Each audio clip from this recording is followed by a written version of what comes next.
go over to Told You So team of the week. And I guess, Ethan, we're sticking with you. So who do you got for your Told You So team? I said before the year the Steelers weren't going to make the playoffs. I still stand by that. They very well may be 7-5 or something now, but they are not a playoff team. Matt Canada firing, yes, they had one good week after that.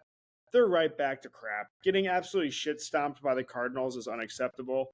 Anyone that gets shit stomped by the Cardinals should not be taken serious as a playoff team. Let's just put Dallas, call it right Dallas, there. Dallas, Dallas, Yes, Dallas, Dallas. outside of Dallas, that was a one. This is not that. Let's clarify this. That is not this. Yeah. Dallas is much better.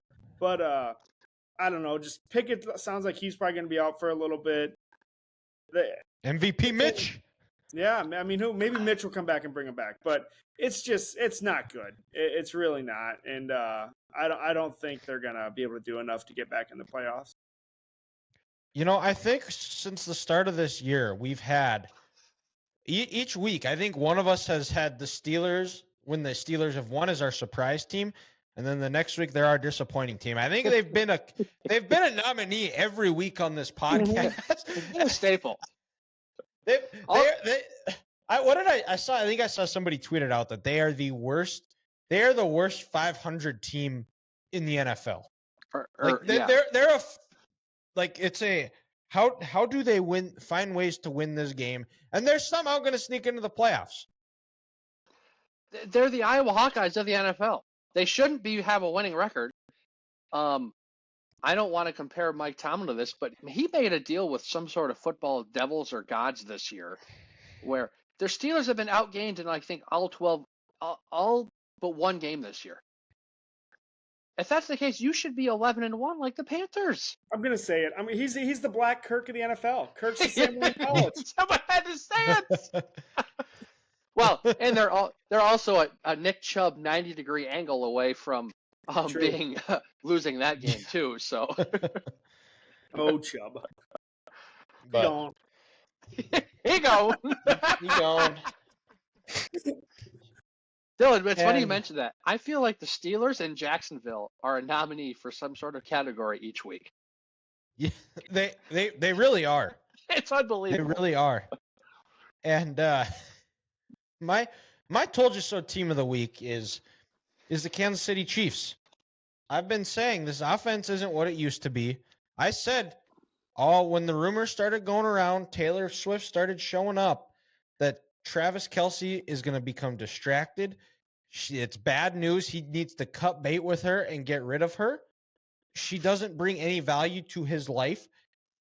Travis now and the rest of the Chiefs seem to be more focused on building a brand than winning football games. And Pat Mahomes is suddenly this new check down king. Nobody wants to talk about it, but most of his passes are about 4 yards and in. I mean, just quick screen. He's Derek Carr light. And the only reason he is any good is because Andy Reid is a tremendous coach, has a great scheme protecting him from what his flaws are. The defense looked like the defense of past, where they looked like Swiss cheese. Matt LaFleur has been in some sort of play calling nirvana these last few weeks, which has just been a tremendous play calling, tremendous games. And if the season ended and we're going off of recency bias, Matt LaFleur might be the coach of the year in the NFL. Yes, the Chiefs are going to win the division because the division is trash, but there's still a lot of questions in Kansas City this year. 100%. I mean, this is the first time I think you really look at this team like they could lose early in the playoffs this year. They are playing with fire, and they are about to get burned. And Dylan, they blow a good opportunity to really almost put the division on ice with Denver losing early and falling to 6-6.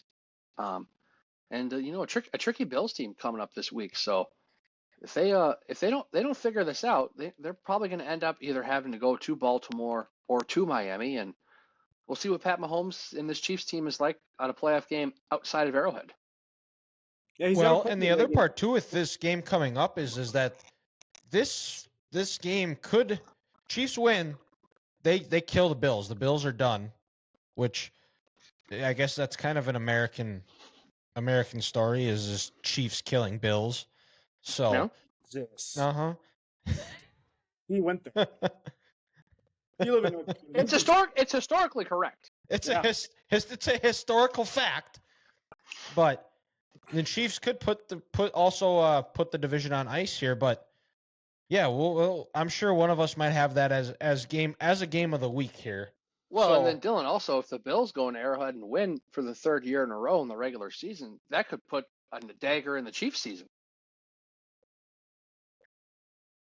Nobody yeah, wants well, to talk. the Chiefs are gonna make the playoffs. They're just gonna have to But play a road but game, which we what don't I'm know saying what that's is like.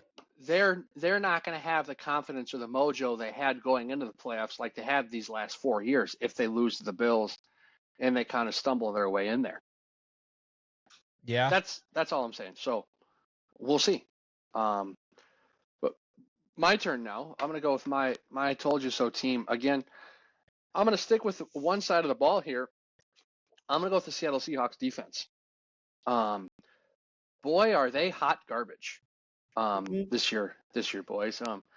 Coming into it, I thought Seattle would be a playoff team. I didn't think they were anywhere near with San Francisco, and there was no way they were going to compete in the NFC West. But I didn't think the Rams would be able to compete the way they are. But this defense just lets them down week after week after week, and that's something we're not used to with the Pete Carroll coach team. And I just thought it was kind of comical this year. The talking heads in the media said, "Oh yeah, Seattle with all these offseason additions. You bring Bobby Wagner back, Jaron Reed, this defensive player, that defensive player." It's like, I'm sorry, the NFL has changed. An inside linebacker isn't going to carry your defense anymore. This isn't 2014 with Bobby Wagner.